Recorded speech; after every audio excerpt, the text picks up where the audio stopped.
Welcome to the Ask Julie Ryan Show. I'm Julie, your host, and I'm so delighted you could join us this week. My intention in doing this show is to provide information, insight, and comfort to people all over the world by helping to answer life's unanswerable questions. And do I have a treat for you this week, you guys?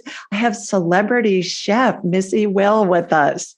And I asked her to come on because I think it's fun to talk to people from different industries about how they incorporate their intuition and spirit and guidance within their normal lives, not only their jobs, but also their lives. And I think as you get to know Missy, Chef Missy, as we like to call her, you will just love her as much as I do. And I think you'll find it interesting how she does incorporate spirit into her everyday world. So Missy, Chef Missy, welcome. Hello. Thank you. So happy to be here. And hello to all your listeners. Well, if people will be watching on YouTube, you too can watch on YouTube. You too can watch on YouTube. So your viewers also. Hello. I know. Easy for me to say, right? Oh gosh. Let me tell you about Chef Missy, and then we'll get into our conversation. I have some fun questions that I've put together, but typical me, we're just going to go wherever it flows. And so we'll take it from there. Okay. Chef Missy Will has several years experience in event planning for corporate clients and private events. She was a winery chef and events director at Woodhouse Family Cellars, director of operations at Sizzleworks Cooking School, and culinary director at Villa Cucina Culinary Center. Did I say Cucina right? You did. Oh, so proud. During this time, she also catered for several area wineries during their new releases and client events. Chef Missy has earned certificates in wine education, wine business management, and culinary arts from Sonoma State University, Wine and Spirit Education Trust, and Laguna Culinary Arts.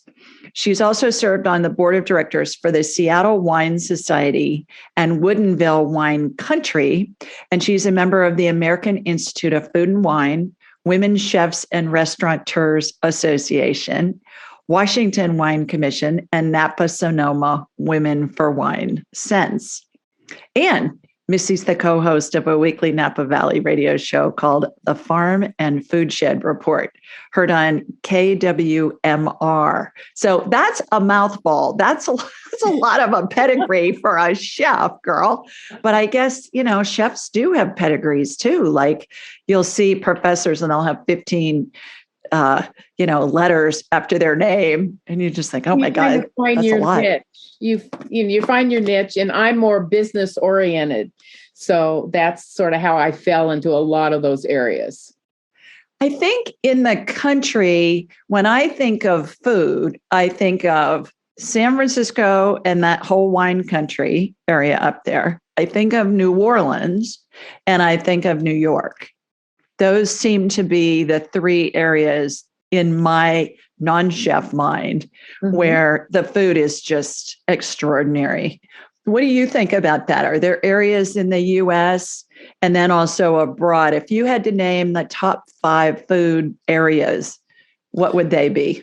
Well, Seattle would be one. Seattle has amazing restaurants. They have, and out of the state of Washington, due to their latitude and longitude, their weather and all of that, have amazing wines. So you can never, and what grows together goes together. So you have fabulous wine. You eat that same food from their earth. And then, of course, New York is always going to be on the creme de la creme. No doubt about that. I think they're stronger in food than they are in wine, but there are some wonderful wineries in that area too.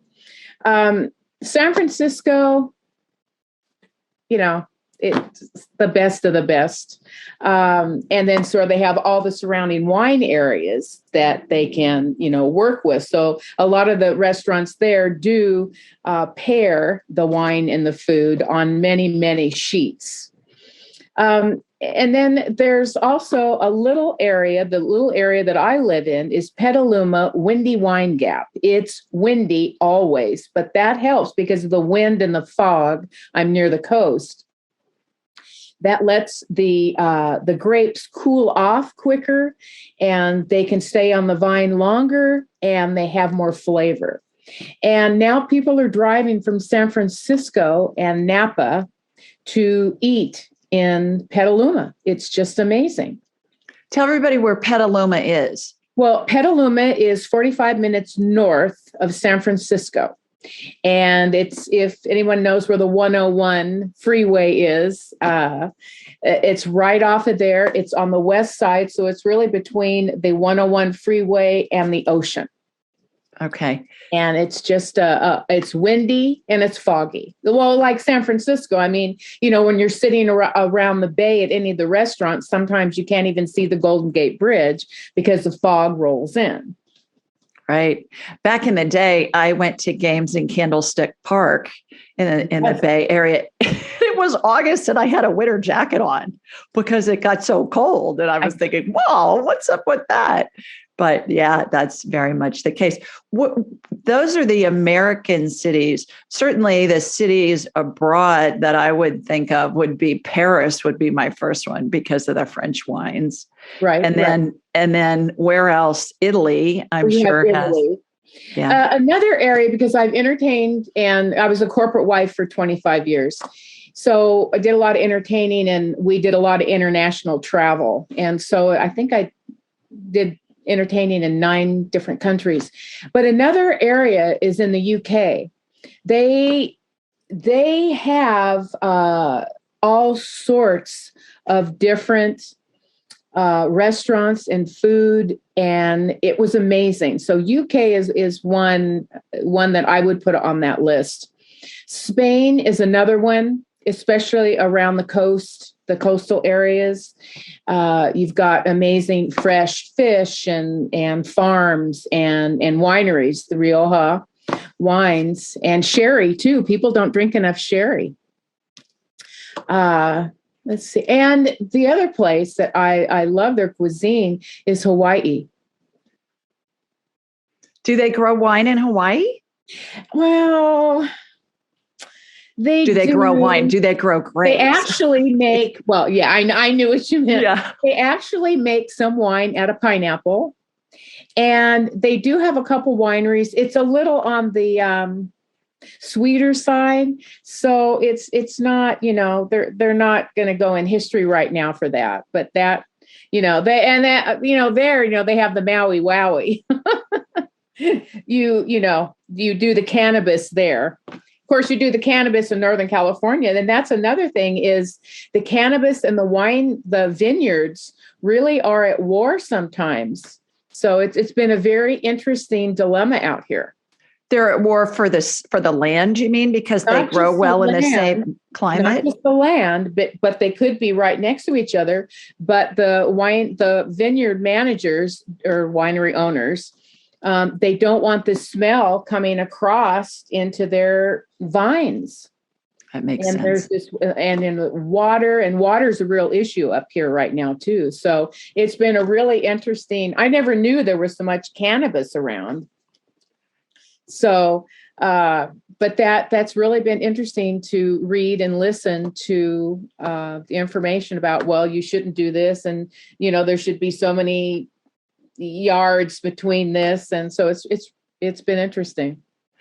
I think as a layperson, not in that business that you're in at all, I always think of Europe for wines, but certainly Australia has, and Germany too. Germany wines are wonderful as well. But how about the Eastern countries? Do they have, like in the Asian countries, do they make wines? They make their liqueur that they make is made out of rice more so, yes. Correct? Yes, that's sake. That's and China is making a lot of wines. We send a lot of wines to China, but we also receive wines from China. And so China they're really serious. I mean, it's a business, and they're just like, it's intense. So they're coming out. Another area that has really, really good wines and olive oils is New Zealand. Out, when you fly into Auckland, then you can take the different ferries to the different islands, and each island has different wines, different olive oils, and they have fabulous champagnes. They make really good bubbly in New Zealand. Huh, interesting. Well, I've heard you say that you cook with your soul and treat every kitchen you work in as your sacred space. Can you please explain that to us? What does that mean to you? Oh gosh, you'll get me going. What I do comes from my soul.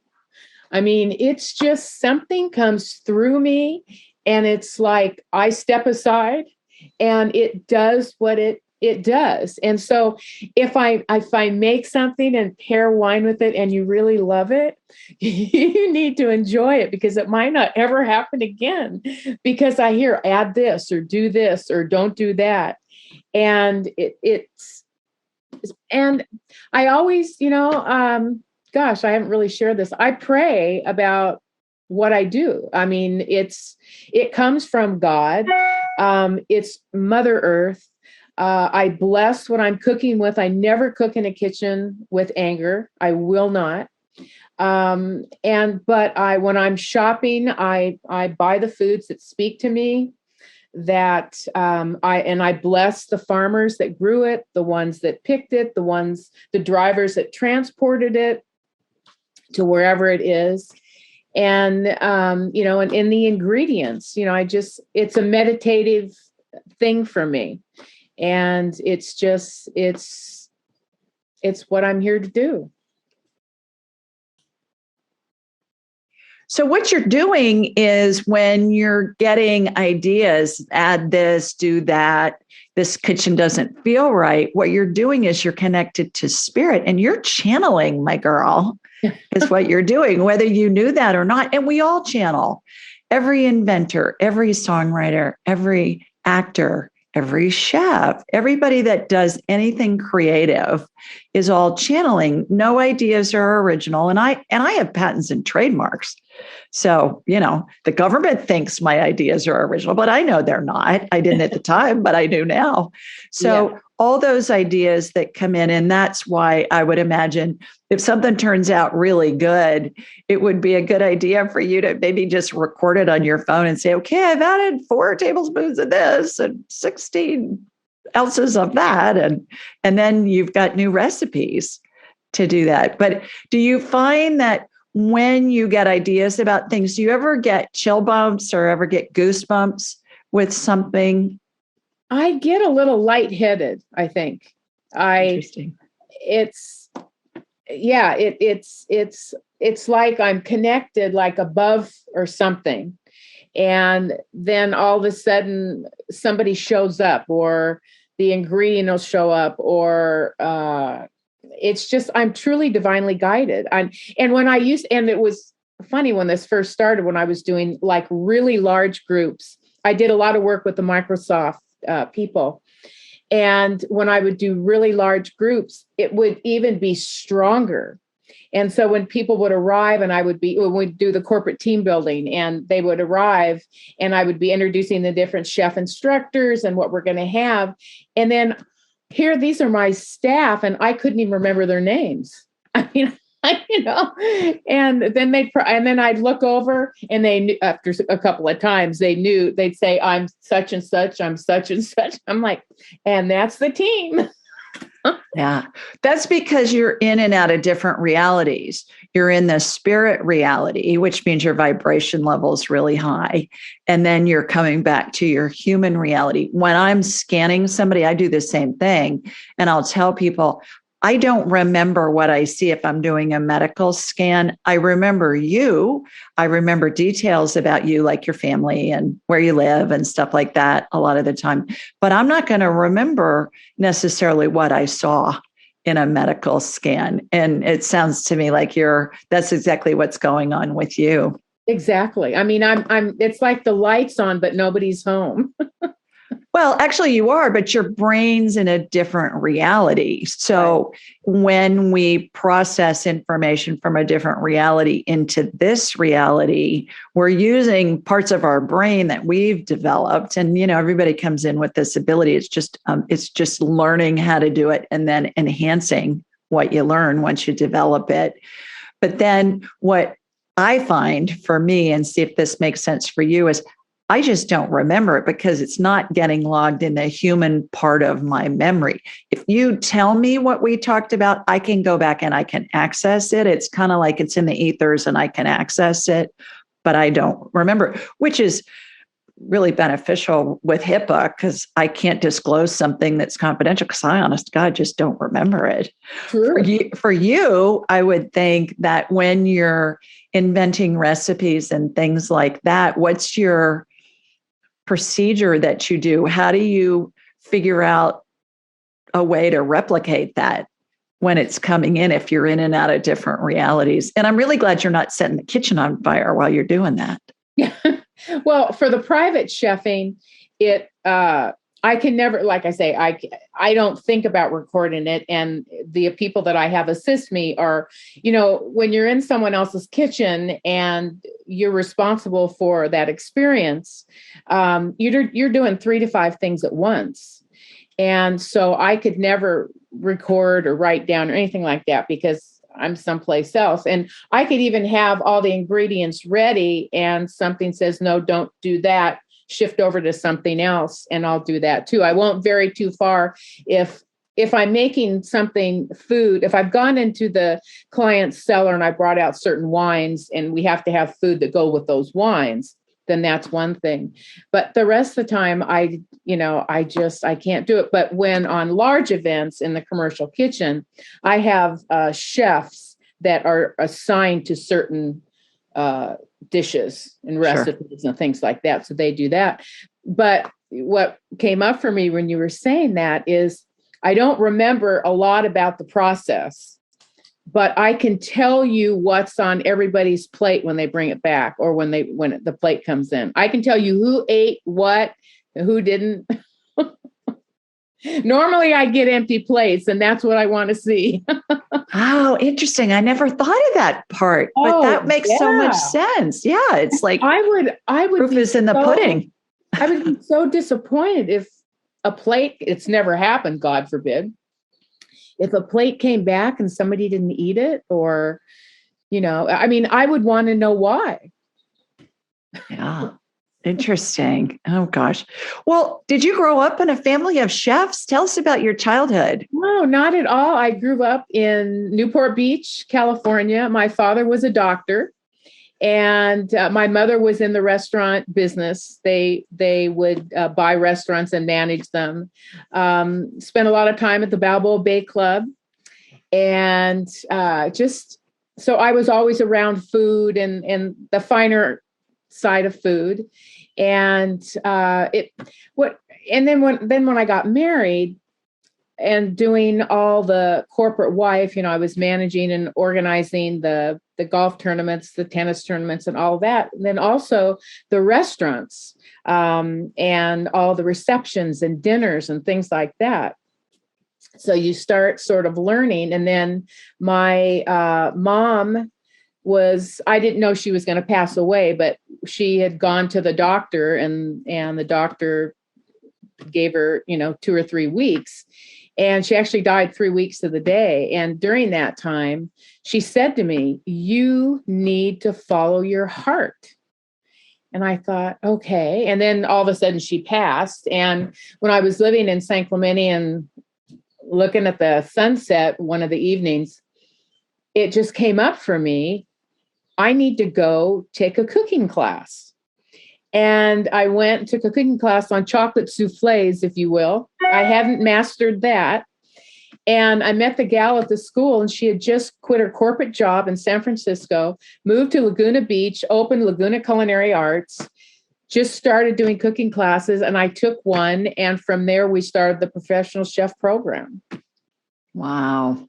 And that's how it all started. chocolate souffles, that just doesn't get any better than that. Oh, well, vanilla's good too. Vanilla's good too, but what kind of sauce did you put on it? Did you put Vanilla a hard sauce? Yeah. Well, or raspberry, Yeah. Not everybody wants a sauce, but so that sometimes, because a souffle waits for no one, right? Yeah.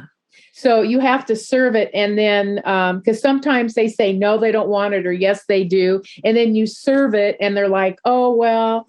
And so what I did was, then I served it with the sauce on the side, and let them kind of open it and have that experience, because you got it. Timing is everything. Well, you talk about chocolate souffles. When I lived in LA, we used to go to Chasen's, the famous restaurant that isn't even there anymore. And oh my gosh, they'd ask you, every time you went there, they'd say, would you like a souffle? And their chocolate souffle, holy mother, it was amazing. It was amazing. I took my mother there. She came out when my son Jonathan was born. Both my parents did, but my mom stayed for 3 weeks. And so I took her there and then took her to a play as a thank you before she went home. Oh my God, you would have thought that she had died and gone to heaven, because all these old movie stars were in the restaurant at the time. Debbie Reynolds, Janet Leigh, all that whole crowd, they were all together. And also Milton Berle was in there, and somebody else. And my mother and we went to the ladies' room, and a bunch of those old actresses were in the ladies' room. And Chasen's was the best restaurant she ever experienced in her life. And she had a chocolate souffle as well. Yeah, that's one of the first things they ask you before you order anything, because you have to allow about 40 minutes. Right. So you took the cooking classes, and then what happened?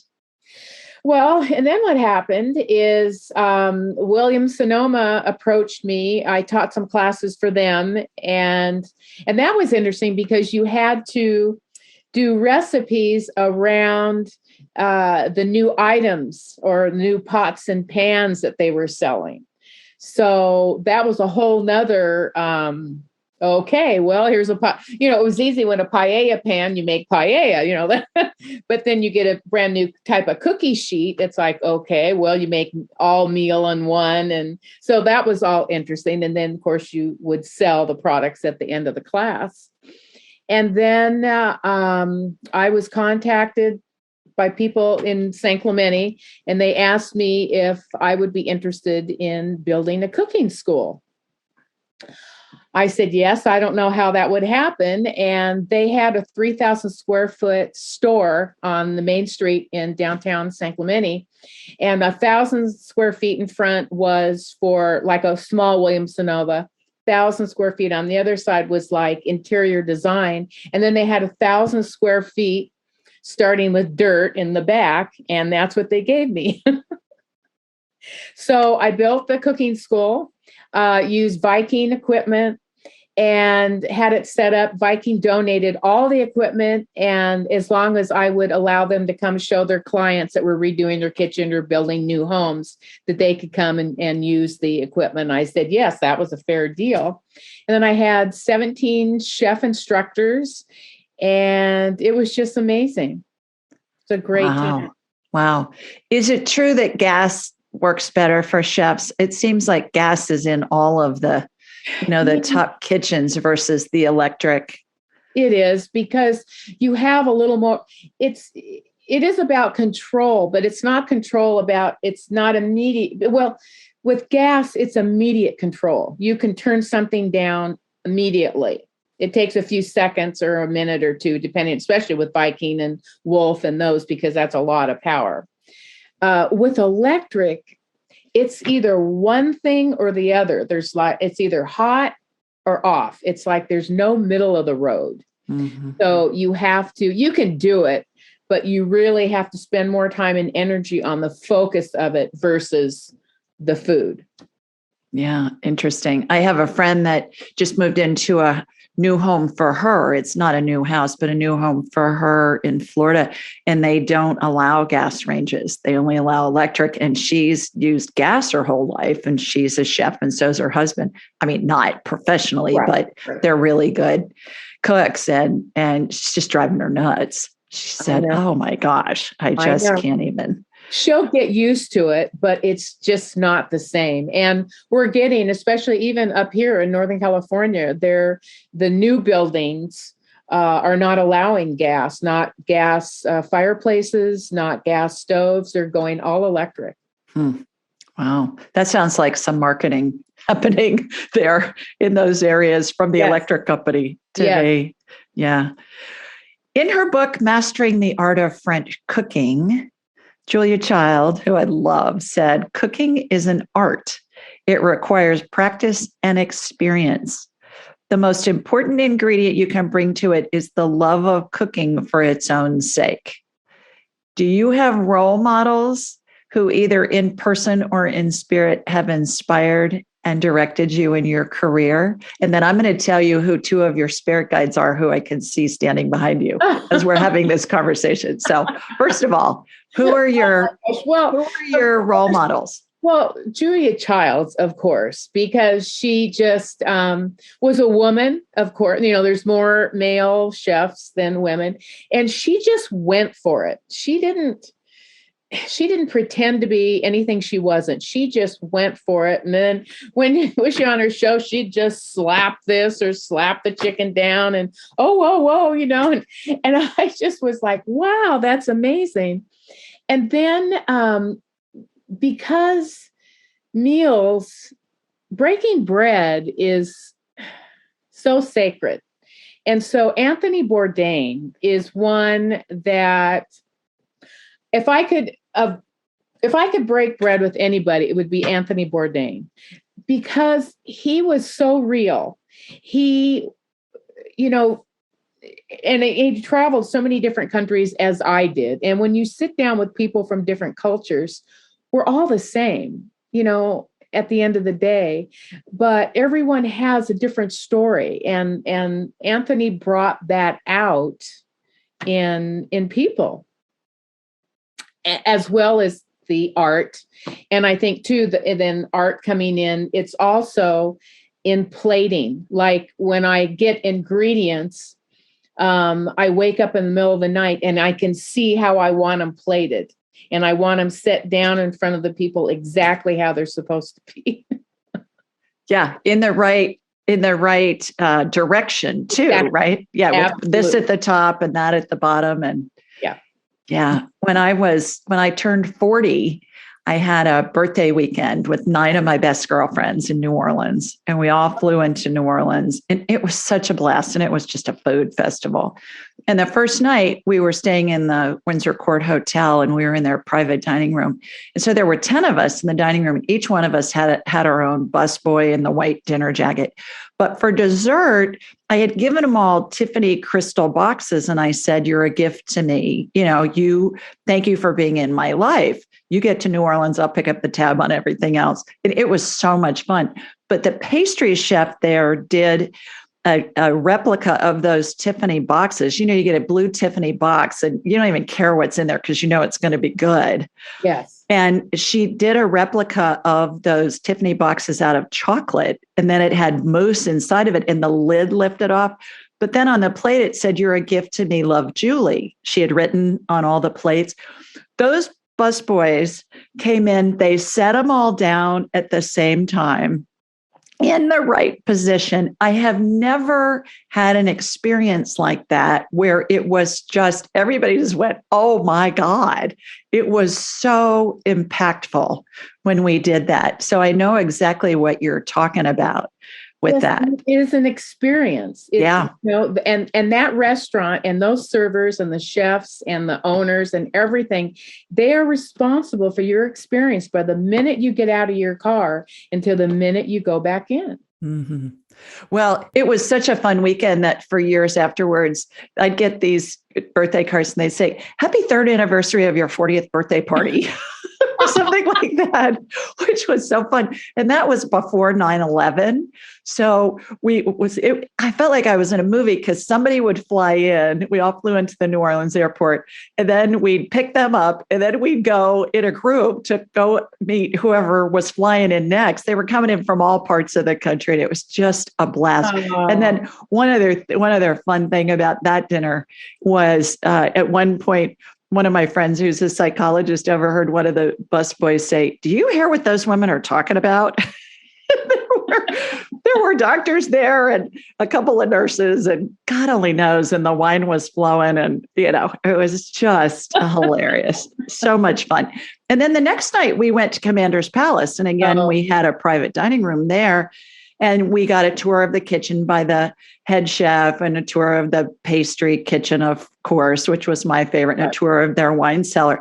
And so it was really fun because we got to see the behind the scenes of such a famous restaurant. And at one point, for probably about 45 minutes, the head chef came up and spent that time with us in our private room and brought cookbooks and autographed all of them. And it was, again, that experience thing is just, food is food. Food can be wonderful, but I don't remember what I ate those nights. I do remember the chocolate boxes, but I don't remember what I ate, but I certainly remember the experience. Absolutely. Absolutely.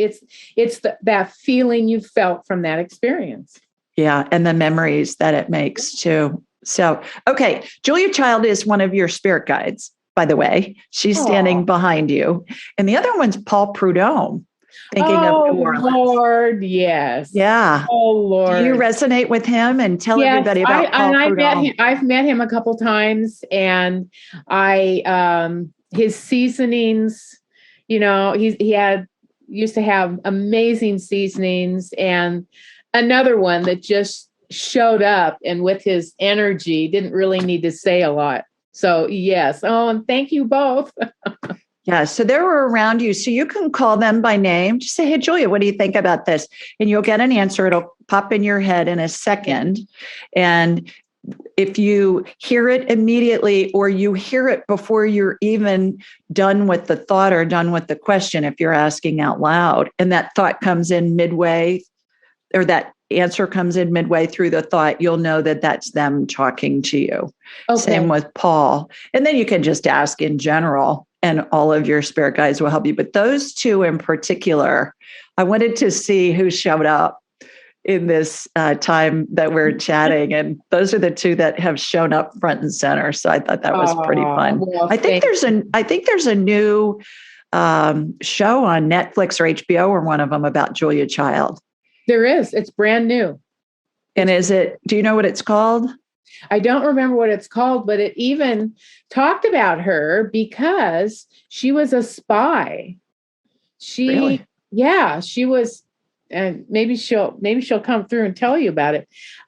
She was a spy for was it the government? I'm not sure, but yeah, she was a spy before she transitioned into cooking. She did. Her husband worked for the CIA, I think. That's where they met, I believe. Yeah. Yeah. Interesting. Because the movie that Meryl Streep starred in. Yes. When she played Julia Child, yes. I swear that actress can play anybody. She's amazing. Holy That's mackerel. Her thing to do. Yes, absolutely. And I have a graduate of my angelic attendant training who's a Broadway star.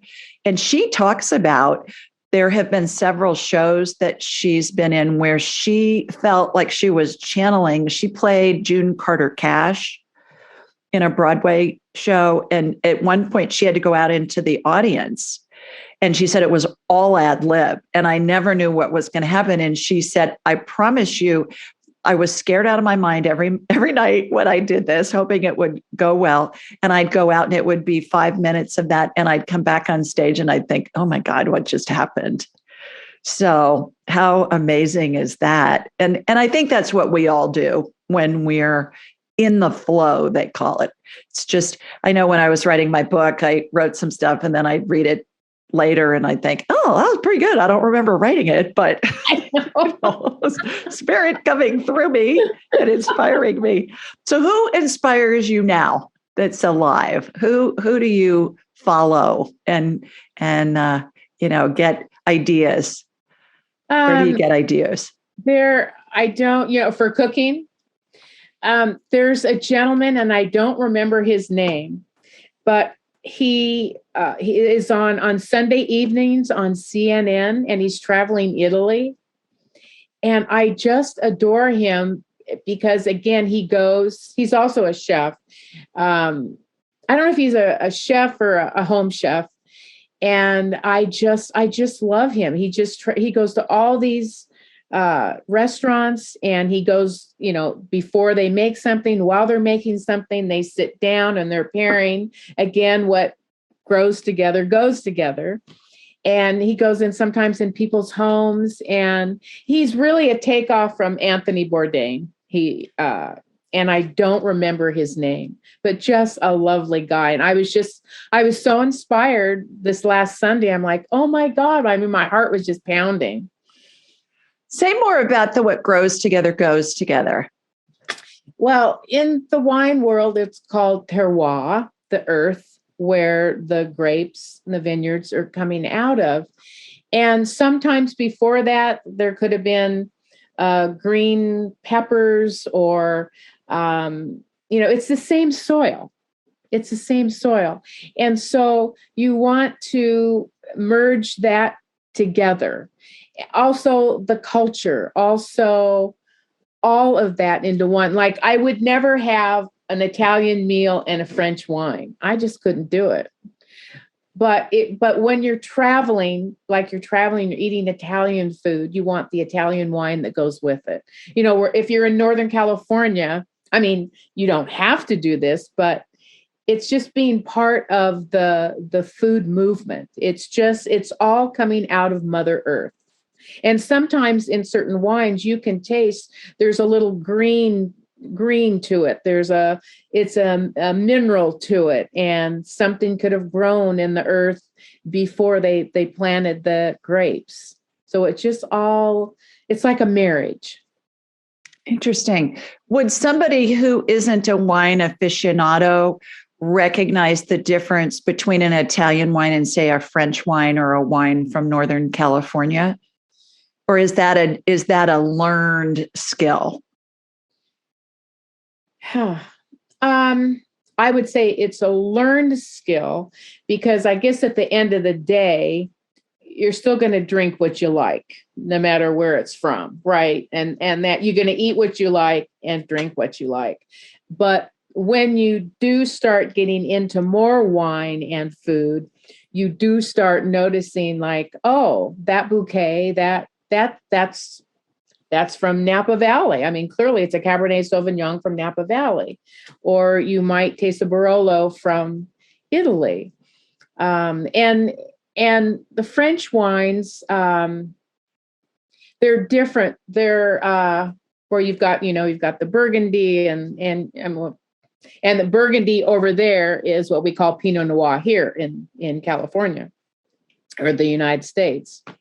And so I don't think they would know the difference, to answer the question directly. I don't think they would know the difference, but you start learning as you go along. Well, and that's why we have experts like you that are going to pair the best wines with the type of food that we're eating.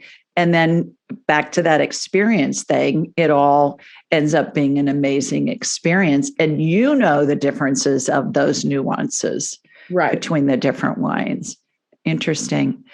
Well, speaking of wine's been around, I think, since the beginning of time. And certainly it's talked about in all the ancient texts in the Bible, lots of other texts as well. The brings to mind the wedding of Cana, right? Yes. Where they served the wine and then they were running out of wine. And the Virgin Mary asked Jesus to make more wine. And then they were saying, well, this is better than the wine that you served first. And usually we serve the best wine first. So what's up with that? So I guess my question about that is, what's the significance of wine, and why has it been talked about in literature and holy texts since the beginning of time? Is the symbolism something to do with the fruit of the vine? Do you have any thoughts about that? I think so too. And also, wine is still a food.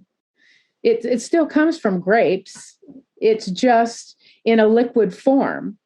And I believe that I was a monk in another life and worked because when I get into the barrel rooms and I smell that smell and I hear the sounds, I'm home. I don't want to leave. So there is some connection there. And I think as a monk, I made wines and champagne and cheese. I'm getting in cheese too. I might have. You aged cheeses. Yeah. And because again, that's all sacred and that all goes together. And I think that, then the Catholics took, you have the bread and the wine. And so do the Jews. Yeah, that's right.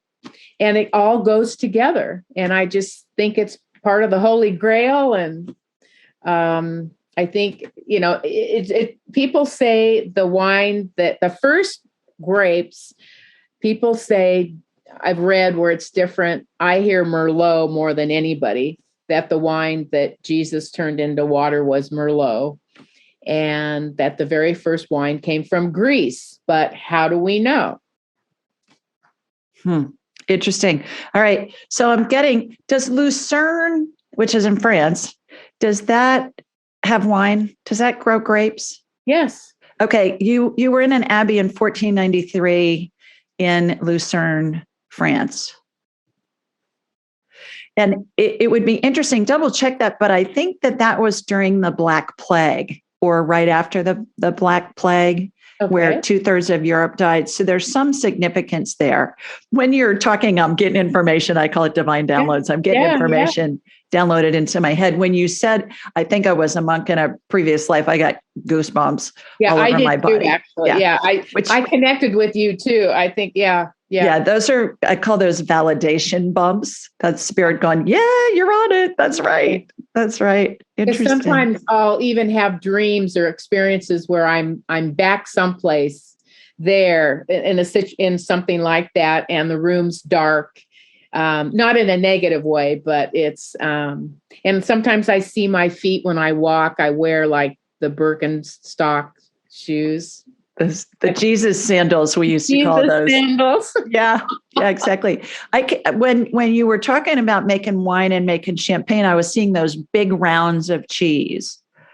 Oh, okay. They're great big. When you go into a cheese store, they have the great big rounds, and so certainly France is known for their cheeses. Yes, they are. Yeah, and Italy too. Right.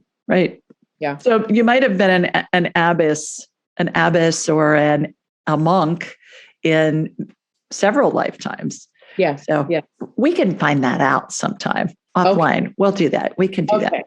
We'll do that. All right. So there are wine experts, people that present themselves as wine experts. And it's almost like it's a spiritual experience for them to drink a bottle of wine that they've been saving for years. And it's a, really old wine. And they're like in the movies, you see they're dusted off the bottle that's been being saved for decades for a special occasion. So what's the mystique around that? Do some cultures have it more than others? And is there really a difference between those wines that are really old? I would think some of them might be just atrocious because they're just so old. Does that happen? Do they turn like more into vinegar? And then is it intrinsic or learned? Back to the question, can somebody really, who is a lay person, not schooled in this, can they tell a difference between a bottle of really expensive fancy wine versus something that's new? Well, I think that answer can go in a lot of different directions. But again, if it's right, the biggest thing about old wine is, has it been stored correctly? because you don't want to store your wine where there's a lot of difference in temperature. You don't want to put it where it goes up and then it goes down, then up and down, because that offsets the oxygen in, because oxygen is what opens up and brings the aroma out of the wine. So, and for the people that haven't had a lot of wine experience, if they taste an exceptional wine, they'll have a problem ever drinking anything less when they're just starting out, believe me. And for the ones that the aficionados or the industry people, it's like an orgasm. I mean, it's just, you can't wait, for the ending, and the ending is just the beginning. And so that's, you have to open it correctly, and you have to let it air, and you have to put it in the decanter. And sometimes you have to filter it out. You don't want the sediment. Sometimes the sediment stays on the bottom. Sometimes it comes through, but it's a ceremony, I guess what I want to say is really what it is. And for some people, and even myself, I do the screw tops, but I still prefer the cork because it's a ceremony, and the way you have to have the right glass for the right wine. Okay. What about, why do we store wines on their side? Bottles? Because you don't want the air to get up to the cork. You want to keep the wine all level, where where everything is touching each other. Otherwise, it just stays down, and you don't want to have that happen. And sometimes you really should even not only store it laying down, but turn it, like when you're making champagne, you turn the champagne. But even in big cellars, you turn the bottle, you keep the bottle flat, and you turn it. Does the wine get better over time, or does that just depend on that batch? Cabernet Sauvignon is one of them, where you should always never open a Cabernet that hasn't aged 5 years. You can buy it young, but you really should let it macerate, come together, and stay together for at least 5 years on that. The white wines, you don't age as long unless it's a really expensive old world. Yes, you do. But the red wines, really, some of them, we buy them too young. Do the white wines you chill, but the red wines you don't? Is that right? Well, there's two schools on that. Some people do chill their red wine just right before they serve it. I don't, but some people do. And then you don't have to chill white wine. I prefer room temperature white wine, except for champagne. I do like that chilled, but I don't get a bucket of ice to put a white wine in. Okay. Changing directions for a minute here. Okay. Chefs and vintners, winemakers, seem to be in families with multi-generations of family members that stay in the family business. And I'm always interested in entrepreneurs, because I'm an entrepreneur, in that, is it nurture or nature?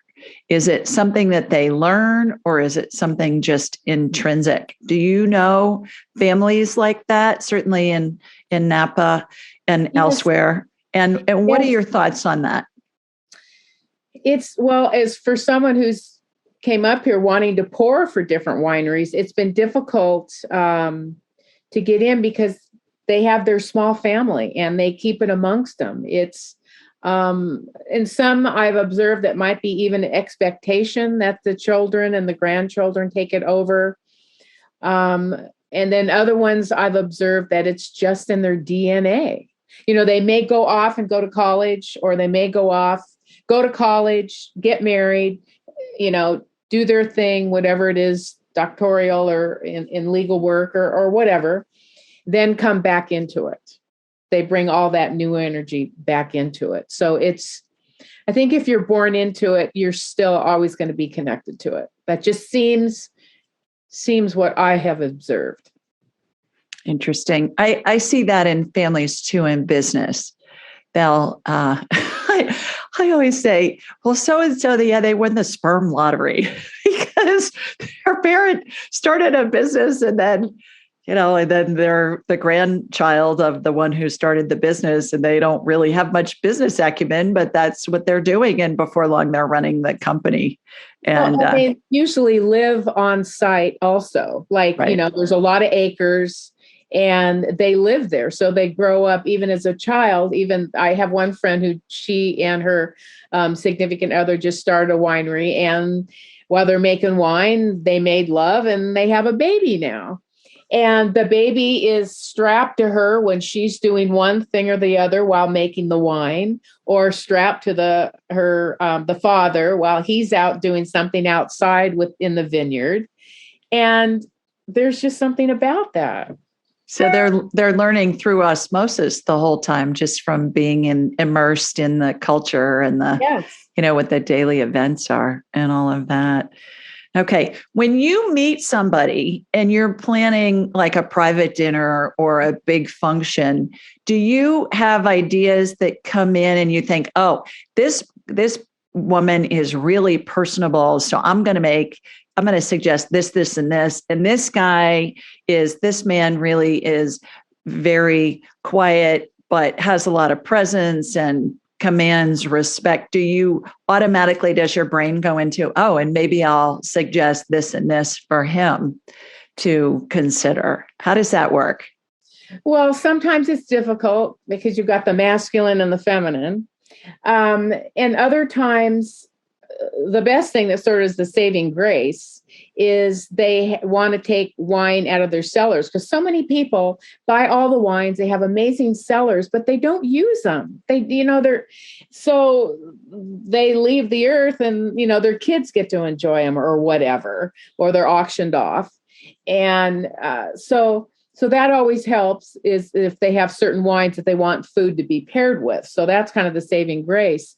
But then other things like that, then I always take one or two highlights from each one and then try to marry those so everybody's happy. And if it's what I think might be kind of a difficult situation and maybe they're entertaining clients that are important and whatnot, I'll do a pre-dinner. I'll just put this together and say, does this work? Should we tweak it here or something like that? Because again, it's about the experience, and I want to have repeat business. There you go. So for those of us that are amateurs, when we're having a party, whether it be with family members and or friends, are there three things in particular that you would say would be just the basics that we can do regardless of the situation or how fancy the occasion is that is warranting us entertain? Are there three things that you would recommend that we always incorporate to have a wonderful experience and a wonderful gathering? Are you talking about just food or the actual total evening? I think the actual total evening. Well, to begin with, you want to have a beautiful table. So you want to have a nice linen and have some fresh flowers, or if depending on what time of year, you could have pomegranates or flowers. You could have you don't want to have too large of a flower because you don't want to block any people, that you're sitting across from. And if it's an evening event, an indoor event, of course, you would want to have some beautiful candles. And then your plating, you use the china that you don't want to wash because you can't put it in the dishwasher. Do it. Just do it. And then again, getting advice for the wine, go to your wine store. And also it's so simple to make a nice dinner. You have your top of the line protein, a beautiful salad, and some, this is basic, and some kind of a starch. And that's really all you need. And you're going to have some sweet people that want a dessert. And usually chocolate or lemon, I find, are the most common desserts that people like.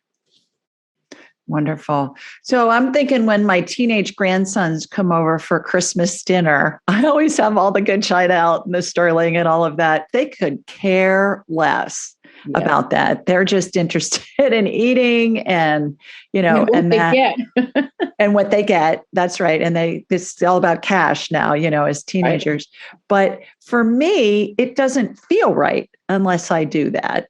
And my husband's even said, why don't we just eat on paper plates? And I'd say, no, we're not doing that. It's Christmas. We need to use the good stuff. And where else are they going to learn this if they don't experience it here? I find that these young gals that are getting married, a lot of them don't even want china and crystal. No, they don't. And but they're going to inherit it from all of us. They will inherit it, but they're still not going to use it.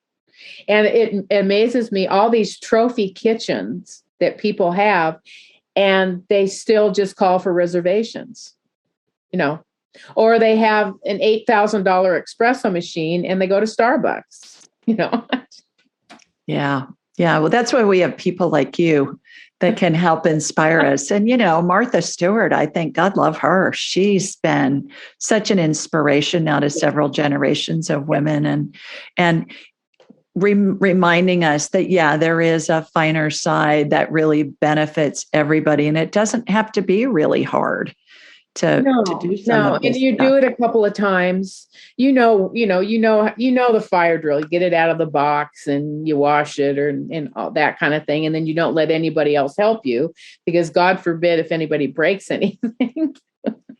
Yeah. But it's tradition, especially at Christmas or a special birthday. You don't have to do it every birthday.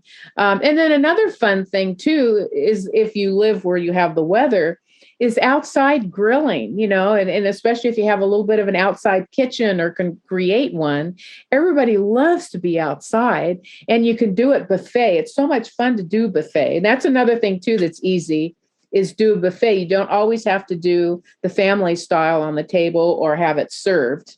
You can do buffet. Right. When I was when we designed our house and then I designed the gardens around it, I honestly planted certain trees and shrubs and flowers and stuff so that I could use them in arrangements and decorating. Like I have lots of magnolias, lots of pine, lots of other stuff. And I bring all that greenery in, especially at Christmas time, and use it in decorating. So I've seen it on your Instagram. It's beautiful. Thank you. When you're designing, everybody that's listening, if you're designing a new garden or something, think about, okay, what do I want to use to decorate? And it's a lot of work, but there's something, to your point, about getting something out of your own garden and bringing it in and being able to use it. And I replace those magnolia leaves because I use them in my mantle and around my fireplace. Well, if I got the fire on, it fries them. So I have to change them because they're just French fried magnolia leaves and branches. Yeah, that's not good. I have a sister-in-law in Chicago, and I always send her a big box of southern magnolias because they're really expensive to buy them in the nurseries up there. And I send her a bunch of them, and she decorates with them every year. It's one of her Christmas presents. It costs me a lot more to ship them than it does to buy her a present. I know, but it's still coming from you. Yeah, absolutely. We were talking before we started recording about a recipe that you just downloaded into your head that had to do with strawberries. And it made me want to ask, is there either that recipe or something else that you could give me and I can put it in the show notes and share with everybody so they could have a celebrity Chef Missy Will recipe that will remind them of this chat today? Would you be willing to do that? Sure. Well, right now, this time of year is strawberries. And of course, I'm in California. And I live across the street from one of the very best strawberry farms that grows 3 different kinds of strawberries. And I am doing a private chef for a birthday brunch, and I'm doing a brunch charcuterie board. And I have this rosé from a winemaker, and just what came up for me was grilled strawberries. So I'm going to take strawberries, jalapenos, sweet onions, cilantro. Did I have one more thing? I think that's it. And I'm going to grill everything. And on my grill, in a grill pan, not on the grill, but in the grill pan. And then chop it up all fine and put a little bit of honey and Meyer lemon and a little bit of olive oil. I haven't decided the olive oil I'm going to use yet. And sea salt and white pepper. And then how are you going to serve it? It's like a chutney kind of thing? Well, I'm going to sweeten it, like I said, with the honey, and I'm going to serve it on waffles. Oh, ooh. Because we're having rosé with it. And so that's, yeah. All right. Would you be willing to share that once you perfect it? And then I'll put it in the show notes, and then everybody can have an original. I think I'm missing one ingredient. Yeah. Well, you'll think of it before you send it to me. And then everybody can have a Missy Will recipe that she dreamed up when we were talking on this show. How fun is that? Really fun. Well, how can people learn more about you? How can they follow you? How can they get in touch with you? Well, my website is missywill.com. Easy. My email is events@missywill.com. And those are the two. The email right now, because I'm working on my website, I'm redoing it and adding more things, but still it's the basis. But the events@missywill.com, my email is the quickest and the fastest.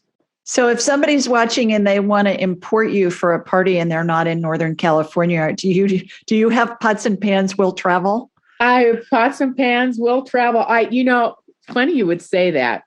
I used to not go anywhere without my knives. Like, I didn't want to use anybody else's knives but mine, because the grip and the blade, and I sharpen them every night and put them to bed. And you can't do that anymore on the airlines. So we'd have to work that out.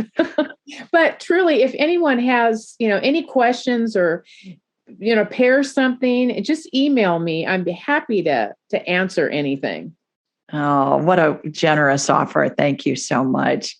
All right, everybody. What a fun show. Like I said, I like to bring in people from different industries and different careers to see how they're using woo-woo in their everyday lives and in their business. And what a delight to get to talk with you, Missy. Thank you for taking the time. So everybody, I'll be back next week with a regular call-in show. Sending you lots of love. Mwah! From Sweet Home, Alabama, and Petaluma, California, too. See you next week. Bye. Be sure to follow Julie on Instagram and YouTube at Ask Julie Ryan, and like her on Facebook at Ask Julie Ryan. To schedule an appointment or submit a question, please visit AskJulieRyan.com.